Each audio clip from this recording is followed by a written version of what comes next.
He manages to get it wide to Jacob Minter. Yeah, good job with the shot, and the Slough Jets have taken the lead on the power play with 23 slots all with the shot cross goal. No need for the save from Lorde, and Campbell finds himself in, and it is 3-1 to the Chelmsford Chieftains. They have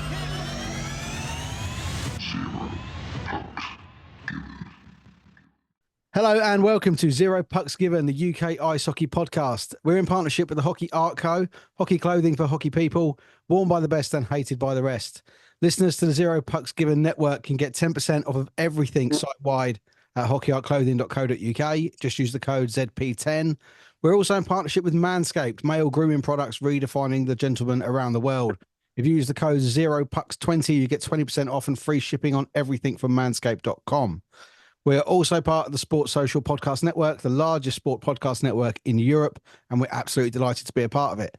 This is episode 118. We've done the roundup. This is where we're going to catch up with one of the players from the Britain division. And this week he's coming off the back of scoring a hat-trick this weekend, so it's a bit of a bittersweet weekend, as his side did end up on the losing end of the Welsh Cup. We're catching up with Cardiff Fire's Danny Williams. Danny, how you doing today, mate? Yeah, good, mate. How are you? I'm really well, thanks. Let's start with the weekend then. I mean, as I said, pretty much bittersweet. The game in itself was absolutely bonkers, but you come away with a hat-trick yourself. How did the game go out for you on Saturday? So the first period, we come out flying. We we got our first two goals pretty much back on back, and then we had a play which I scored on, which was it was pretty everyone was fired up. We were just pumping and putting the puck in the net.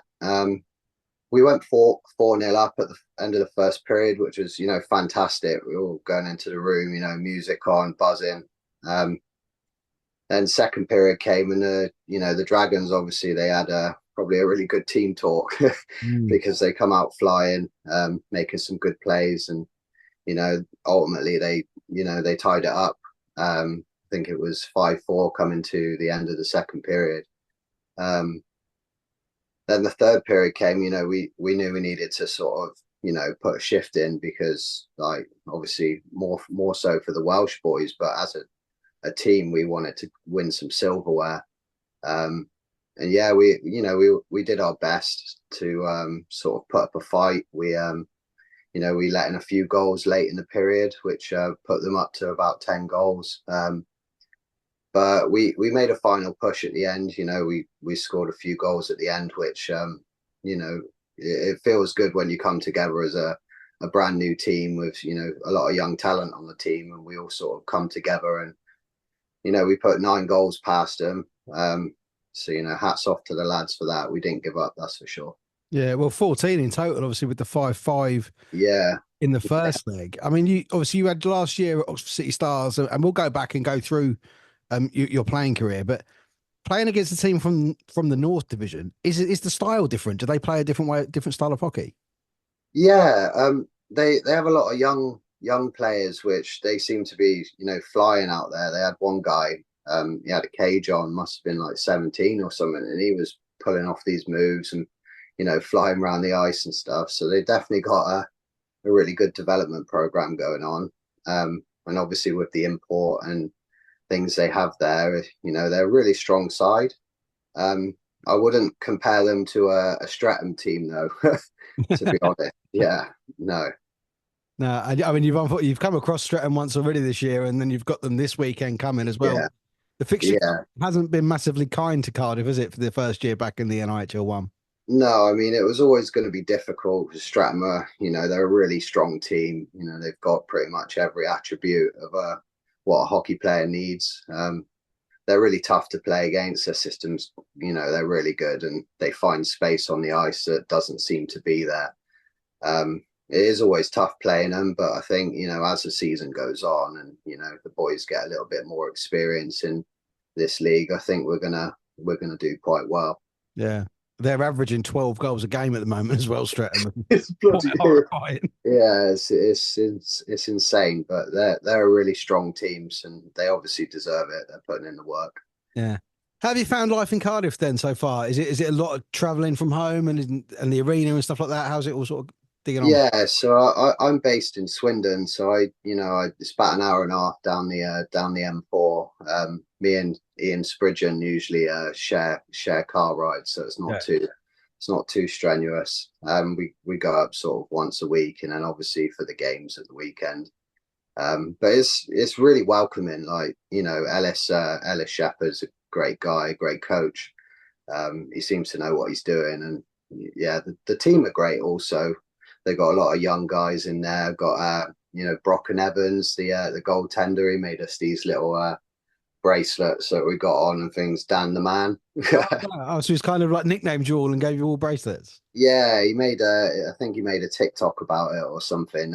He's a good kid. Oh, They're all very welcoming, and they got like proper good personalities, which makes it easier to sort of transition into the team. yeah. And I mean, from what I've seen out on their socials, and Shep has been providing his coach's thoughts to the podcast as well. They seem to have taken you in as well. Are they kind of, with your experience in this league, are they kind of looking at you as a figurehead, one of the more senior members?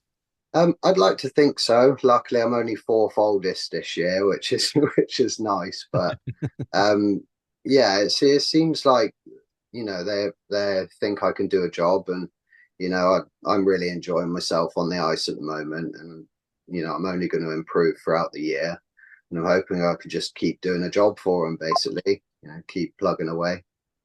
Was there obviously leaving Oxford from last year and Swindon returning into this level? Was that ever an option for you staying in Swindon?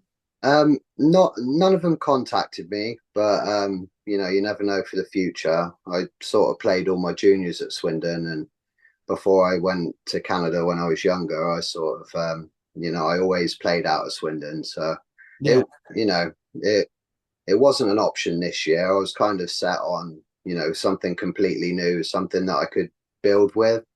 Maybe get a little bit more playing time and show what I can actually do out on the ice.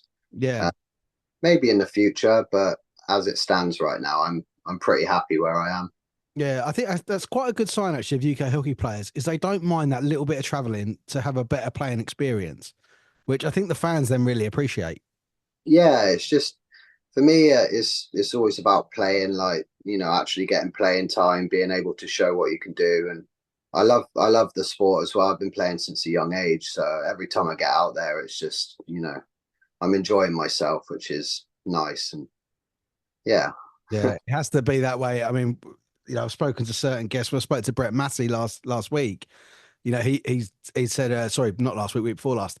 He said he had that year where he kind of fell out of love with the game and was wondering why he was, turning up to practice at 9:30 at night and weekends all on games. So if you've got the love and you sort of stick at it, then and again, the fans can really see when the players have got the love and they feed off that as well, I think.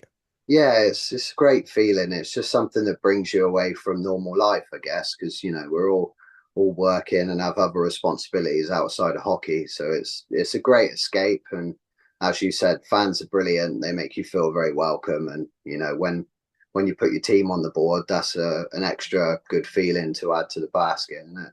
Yeah. Let's talk about Canada then. You sort of mentioned going out there as a kid. Were you out there particularly long? Did you get any sort of camps in out there? Yeah, so basically when I was I think 10 or 11 years old, I used to go to the Anglo-Czech hockey school quite a lot, just to get sort of an experience of European hockey and build my skills throughout the summer. And yeah, I basically got scouted from the Anglo-Czech hockey school when I was 11 to go over to somewhere called Harrington College. Yeah. It's based in Quebec, sort of the French province. But I stayed out there for 4 years, playing like a mixture of bantam, AAA, midget AAA, and I was sort of heading towards junior hockey.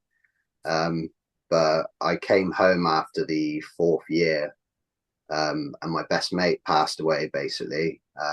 So I sort of hung up the skates for a few years after that. Um, but yeah, that's pretty much where I did most of my sort of development and things like that. Wow, that must have been quite difficult to deal with at what, 15, 16 at the time. Yeah, I mean he played English hockey. We His name was Jack O'Donnell. He was a good kid. We went to a conference weekend, and then shortly after he sort of had an accident, passed away, which was a shame. Um, but yeah, since sort of then, I hung up the skates for a little bit and then decided to sort of, reopen those bridges and see what I could do, basically. I suppose did that mentally help you deal with it? I had quite similar sort of tragedies with I played football as a teenager and lost a couple of friends and teammates in car accidents. And I did find that I kind of wanted to step away, but the minute you step back, you kind of almost feel like it helps the grieving process because it's, as you say, that distraction. Yeah, I mean, we were line mates for a lot of years, and we won nationals and things like that together. So it was, it didn't feel right being on the ice when he wasn't there. So I decided to take a step back just for my own well-being, if anything. And then it just turned into a really long break. Basically, I'd sort of go on the ice here and there, and because my dad plays hockey, so I sort of jump on his rec sessions every now and then just to get a little bit of ice in. And light it up, I'm sure. Yeah, yeah, you know how it is. Just touching the ice is enough sometimes. Yeah. And everyone's looking around going, who's this ringer? Yeah. I go on the Swindon rec sessions quite a lot because I know some of the boys, and they sort of, they were all every week I'd go on the ice, it'd be like, oh, you're going to get back into league yet, or you're still taking your holiday, sort of thing. So I owe a little bit to them for getting me back into it. Did you ever have any involvement with the OHA that was around Swindon? So I didn't, because when I come back, it was sort of being made to be a thing. I wish I was about for it because I think Ryan Aldridge was coaching down there, and he's a very good coach. Um, so, and all of the OHA boys that came out of the system, they're all flying. So Yeah. they obviously did something right. Yeah, it seems that they're doing actually something similar in Cardiff now with the Canucks. Do you guys have any kind of involvement with them at all? Training crossovers or little scrimmages? Do you know what? I wish we could. For some reason, they don't really work together. Obviously, this is my first year being in Cardiff, so I don't know the like the lay down of things, but we don't seem to intertwine as much as I thought maybe it would. Mm. But But I think, considering what you've got, I mean, you've got the Devils, yourselves, and the Canucks all out of that rink. yeah, That would make perfect sense as a pathway, wouldn't it? Really? yeah. I mean, I've seen what Trevor does, and he's really good at what he does. He's got all that hockey knowledge, and I think if they could branch out and work with the Fire and do a pathway to the Devils, I think that would really sort of supercharge Welsh hockey. That's for sure. Mm. Do the Fire have much sort of support with the Devils? Do you guys get along and see Elite League even when you can? Not that I'm aware of. Obviously, I don't know all the relationships of the Fire and the Devils, but when I was a kid, I used to sort of watch the Devils and things like that, and like we always used to come up to Cardiff for like Southwest trials or Southwest sessions and things like that. So like all these old rinks that we used to go to as well, like Bracknell. I remember Bracknell going there for conference and things like that. Basingstoke.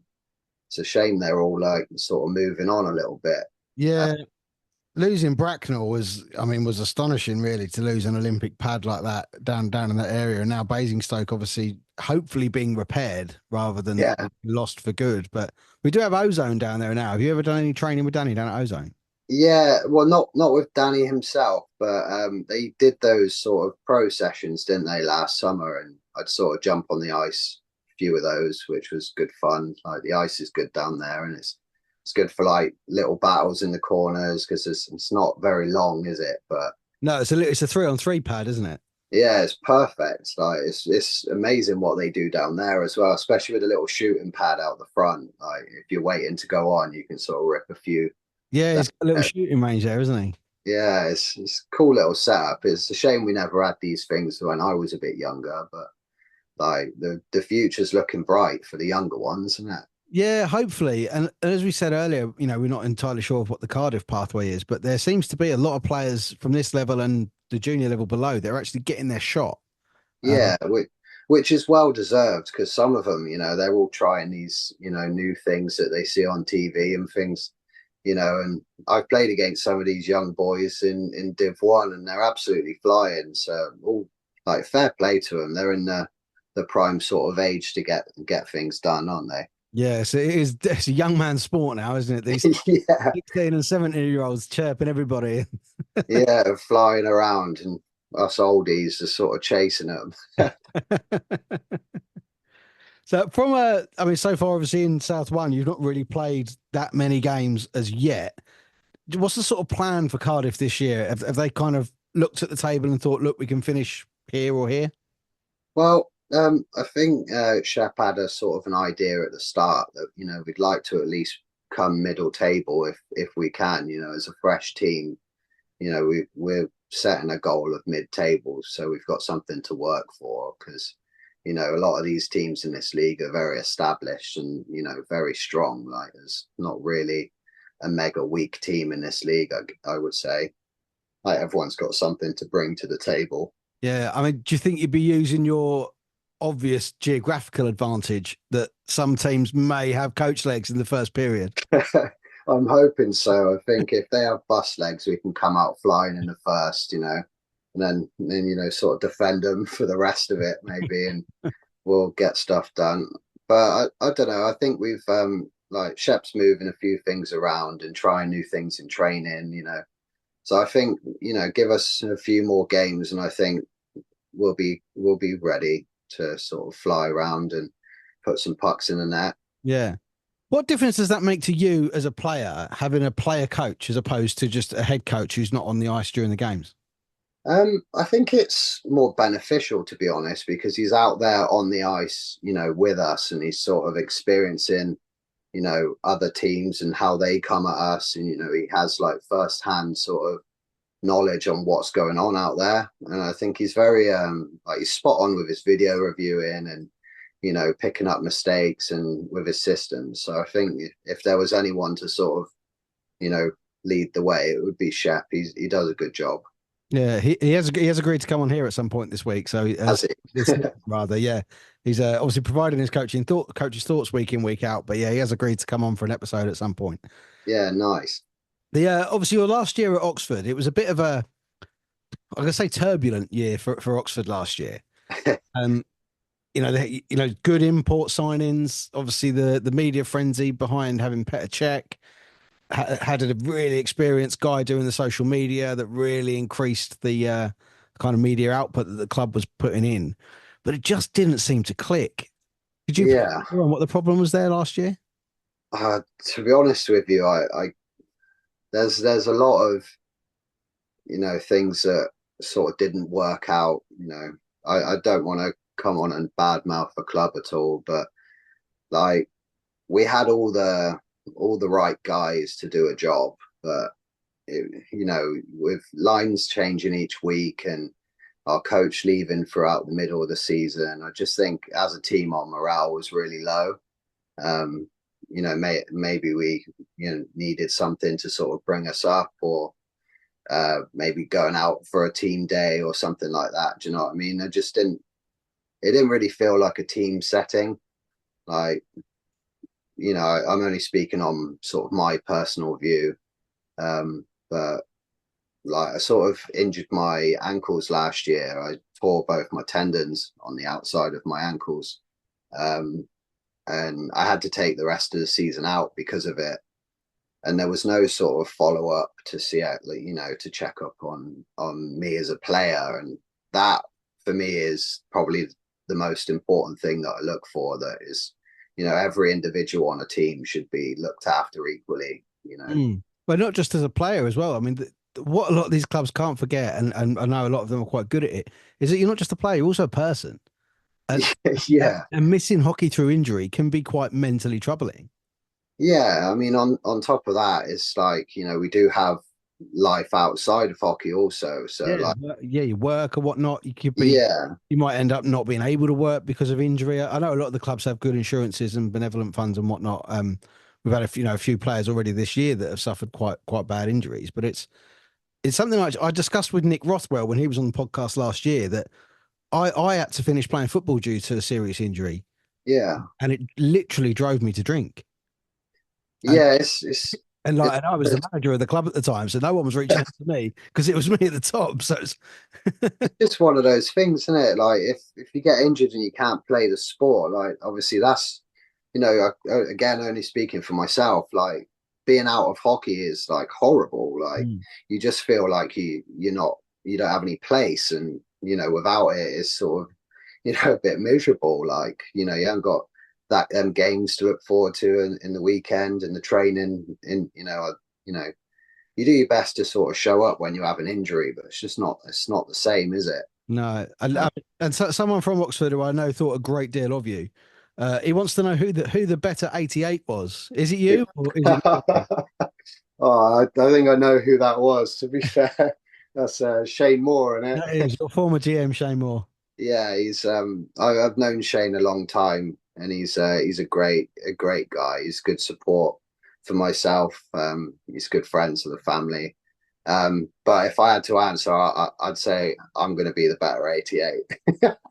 Well, I mean, we're not going to age you because you are only 30. Yeah. You're not 36 as you would be if you were born, or maybe even 37. You were born in 88. So where's the 88 come from? So my number 8 was taken, so I just thought two eights. Just as That's simple as that. Yeah, simple as that. I couldn't have my number 8, which I've had since a kid, so I had to get 88 this year. But two eights are better than one, I suppose. And we can see by your T-shirt that you're on the dark side. You're a Blackhawks fan. Yeah, Where'd yeah. that come from? So my dad's a strong Blackhawks fan. He has been since I was a kid, and I sort of grew up watching Patrick Kane and Jonathan Taves and things like that. So like I think that's just it, to be honest. Like just their gameplay was, it's like, two peas in a pod. They always knew where they were, and Patty Kane with the little hands and things like that. I just think things like that really motivate you to carry on and see how far you can sort of push. Yeah. So that's why I like them. The Yeah. was it your dad that got you playing in the first place? Yeah, so yeah, he got me in skates from 3 years old. So been skating around doing roller hockey. We used to play out on basically the playground in school where we live, and like sort of Shane and a lot of the Swindon boys would come round, and so we'd have sort of 5-on-5 roller down at the playground and Oh, things awesome. like that. Yeah, so we've sort of just been grinding it out like since young, to be honest, all of us.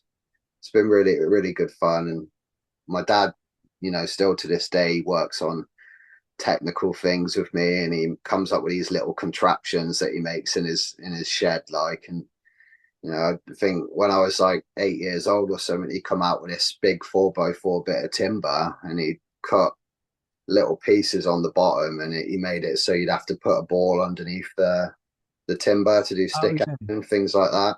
And we still use it to this day, like on the shooting pad and things like that. He's just he's always had hockey book in his hand. He's always like hockey films, like the slap shots and things. And obviously he does play ice himself. Yeah, he's just such a supportive guy, and he loves the game just as much as I do. So it's good to have someone with the knowledge like that to guide you through a sport. Yeah. Yeah, that is terrific. So you said your junior stuff all through Swindon, and then you did. I was having a little look through your elite prospects earlier, Yeah, and at least elite prospects has burned me on more than one occasion. So I will double check the numbers with you. yeah. There was one particular year at Swindon, 22-23, Swindon Wildcats 2, when they were in the NIHL 2, 23 games, 30 goals, 18 assists. Is that Yeah, is that correct year? yeah. What were you drinking that year? Oh, I don't know, mate. I had some go-go juice that year, I guess. I think it was just I had a season at Oxford where I sort of broke my collarbone and dislocated my shoulder. And they didn't sign me the following year, so I had a bit of fire in my belly. I was like, I'm not going to let this get me down. And yeah, I obviously come back to Swindon for that year, and just yeah, we had a good team. Like James Hounsome and Aidan Lee, and little Alfie Druitt running around, and Bobby Reagan. We just had a solid sort of unit, of guys, and the room was really good, and we sort of went to every game, thinking we're gonna try and smash these guys, like, and yeah, just I found the net quite a lot, which was, a couple of them were just little dumps in from the red line, but I'll take them. Yeah, they all count. They all count. Yeah. Do you think it maybe makes it a little bit? I'm not going to say easier because I don't think any of it's easier. But obviously, the NRHL two, they only have playing each other home and away once rather than twice. So the fixtures are not as compacted. There's a bigger gap. Do you think that is that more conducive to playing well for longer, or do you need the more games quickly to get into a rhythm? I'd say it's a bit of a 50-50. Like sometimes you can go weekends where you have no games and things like that. And, obviously there's no better training time than ice time. So I think it was a bit flat maybe, but on the upside, yeah, you can perform at 100% all year, no problem. Mm. You're getting so much rest, um, but it's obviously way better to have more games because you get into a flow and you sort of, get going easier, I guess, rather than having to wait for a game. Yeah, yeah, I suppose there's also a little bit of a disparity in your penalty minutes. As a youngster, you got quite a few, but as a senior, you've been quite well behaved. Are you, Yeah, I guess you sort of I sort of like to I'd rather put the puck in the net than have a fight on the ice these days. I think where when I was younger, it was sort of a dump in and forecheck kind of hockey on it. So yeah, I've sort of calmed down over the years, and I'm more enjoy the skillful side of the game now. But it seems to become I think it's a frustration, isn't it, now that especially if you take a frustrating penalty that where you think it might be accidental, you don't agree with the call, and then you realise you put your team like in the shit for 2 minutes. It can be quite frustrating. More, I suppose, when you're younger, everyone's learning, aren't they? So it's Yeah, you're sort of equal footing when you're younger. You can get away with a few more things. Whereas, like, yeah, when you're a bit more relied on as an adult, so it'd be unprofessional, I guess, and a bad example to the younger ones on the team. yeah. And the thing is, I know it genuinely affects the players sometimes. I know that I mean, most people know that listen to this that I'm a Chelmsford fan. In their defeat to Solent on Saturday, Alan Lack took like penalty after penalty after penalty. Yeah, And when it was kind of pointed out afterwards, he just wasn't happy about it. And he's now the head coach at Romford Junior, so he's got that responsibility as well as yeah, being the captain of Chelmsford. And as I said earlier, it's you just got to remember that you guys are people as well, and yeah, you and playing the sport that you love, you're going to get upset when you take lots of penalties. It's not like you're doing it on purpose; it's just yeah. part of the game. I think that's just his passion speaking there more than anything. It's frustrating, like when it doesn't go your way, and when you're passionate about the sport, you can get a bit riled up, can't you? And it's Oh just yeah. just how it goes. There's some players, I mean, and Lackey is definitely one of them, where the fuse is phenomenally short. Yeah, well, I mean, I can't comment too much. I'd call it passion. He's obviously, passionate about the game and likes it a bit rough and tumble. You know, Yeah. Yeah. Everyone's got their different playing styles, which is a really unique thing about the sport, I'd say. Yeah, as indeed. Do you think you've changed yours then as you've gone on? As you said, you're a bit more liking to get a penalty as a junior, but as you've grown up, you'd rather do the skillful. Ye- Yeah, I mean, this really is easier. I just like putting the puck in the net, or at least, like getting into the zone and making a good play, good pass to create something. It feels good to put your team up, or just to be a force out there to be reckoned with. I guess like it's a really good feeling, like to be needed in a squad. So I'd rather sort of be that way than be sat in the bench all game. But I won't ask you for your favourite play or shot type because I don't want no one scouting from this. Yeah. What favorite player from this league? No, no, Or your favourite play yourself or your shot type that you go for. on Wouldn't want anyone scouting from it and stopping you. uh, everyone knows I'm a shoot for a defenseman type of guy. Yeah, Give the keeper the little blocker. yeah, that's it. Just sort of pull it behind the D man so it blocks the line of sight, and then just rip it from there. Hmm. So, I Chase mean, the rebound. as you brought up players there, I mean, players that you've played with, have you got a favourite player that you've ever played with? I'm not really sure, to be honest. I really like playing with James Hounsome, to be fair. He's really skillful and quite quick. So following him around is quite fun because he's sort of zigzagging through everyone, and you're just like, "How have you done that then?" I call him Twinkle Toes. But yeah, no, I can't really think of that, to be honest. Can't really say. Yeah. Have you got a nemesis then, one you've played against that every time you come up against it, you're like, oh God, not again? Do you know what? There's actually a couple guys in this league that I was in Canada with, like Ben Russell and Justin Robinson. Yeah. So obviously, when you're going against these boys that you've sort of played with when you were younger, you kind of want to sort of show them what you can do still, have a bit of friendly competition. Yeah. Uh, and then at the end of the game, it's all smiles, isn't it? It does tend to be. Do you know, it's one of my favorite things about the sport. It's always been one of my favorite things about boxing and most sort of combat physical sports is that once the game is done, then it's all about respect. Yeah, it's Always like it's a sports thing, isn't it? Like you go to war and then come out and have a beer afterwards. I think it's like it's a sign of respect, and it's nice. Yeah, absolutely. We had a few questions come in on the Instagram. I'm still technologically quite inept, so I'm sure I do miss some of these. So Yeah, by all means, people, if I have missed your question, I am sorry. There was one from Martin Zamilis, which we have covered. He asked why Cardiff over Swindon. We kind of said you fancied something a little bit different. yeah, that's it. Shep spoke to me, and it was sort of like a definite thing. And I like being part of new environments and sort of traveling around and experiencing different type of hockey and different coaching. So it's Yeah, nice to play out of a big arena as well. Really nice ice, nice arena, and a great team. So it was the right choice, I suppose, for this year. Like all the boys are just so welcoming, and they put a shift in on the ice. So I don't really want to be anywhere else for now. yeah. Has the Yeah. Fire got their own dressing room, or do you use the Devils one? We've got our own dressing rooms. Yeah, they've got I think 4 or 5 extra ones other than the Devils ones. I think the Devils one's sort of out of limits for us. Yeah, I suppose it's probably all signed and everything like that for them, isn't it? Yeah, don't want to go put shower cream in their skates or anything. Obviously, we've done Morsey's one regarding the 88. This is a really good question. Alice Clark, have you got a game day non-negotiable? Something you absolutely have to do on game day? Yeah, I've got a few things. So left skate, left glove, left leg pad. It's always the left one first, and I always touch the blue line before I get going. Yeah, that's it.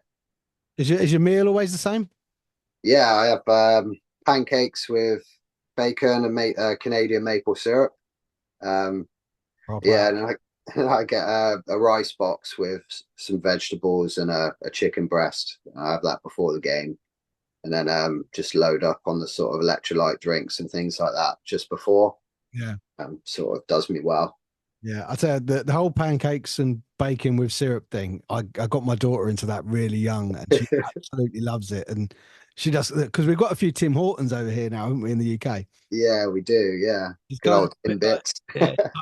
yeah, oh, when are we going to get to Canada, Dad? When are we going to get to Canada? Yeah.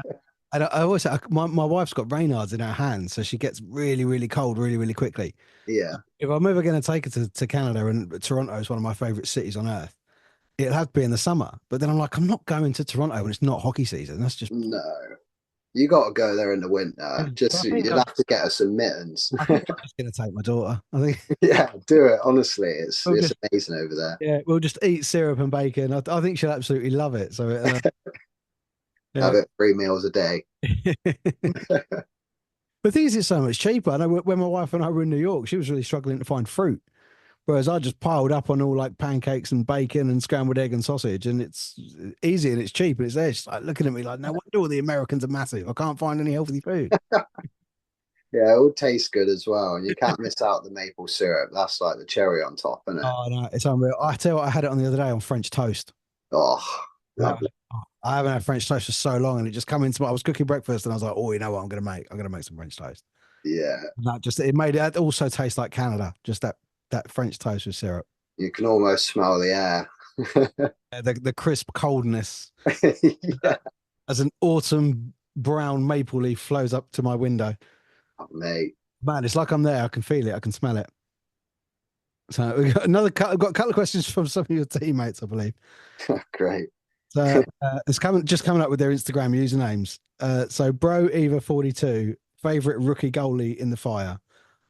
Oh, that's it's got to be Brocken then, Is hasn't that Brock? it? Yeah, yeah. He's the goalie that got me this bracelet. So yeah, yeah, it's got to be Brocken, isn't it? And a J Quinn 81, who's the biggest stud on the Cardiff Fire team? Oh, the biggest stud. Oh, I'm gonna have to say Jasper Quinn. I think Yeah, he's probably the answer he was after. yeah, he's a good old he's a little stud, and he got that quiff going.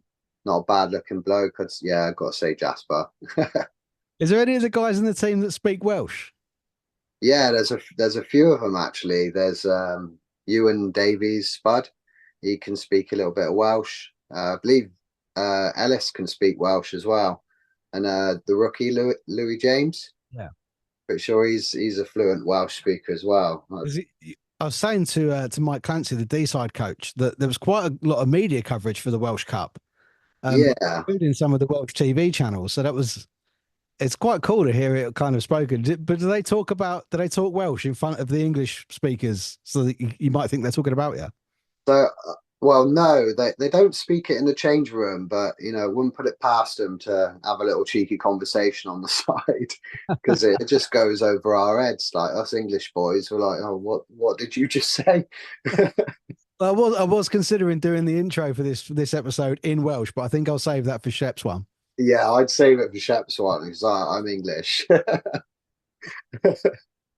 But anyway, Danny, thank you so much for joining me, mate. It's been a real pleasure to speak to you and talk through your career and get to know you a little bit.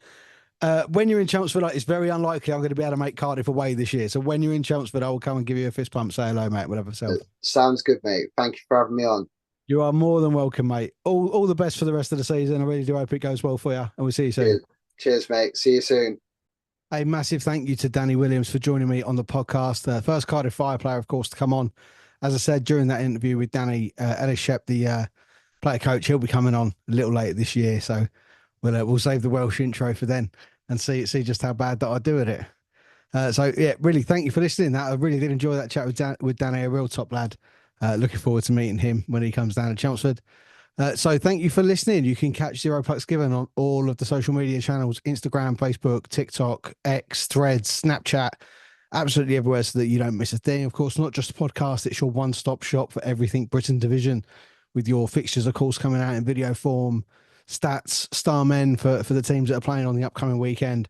So much stuff on the socials, and your likes and your shares are really, really appreciated. Next week's episode, then, we'll have a roundup of all of the fixtures that are happening this weekend. Of course, the video for them will be out on Friday. And then after we've rounded up, next week, we've got Chelmsford Chieftains Dylan Dix, who's not long back from the Ball Hockey World Championships in Italy. So really, really good to talk about that, plus his move to Chelmsford and how everything's going for him now that he is in Essex. Thank you once again for listening. I'll catch you next time.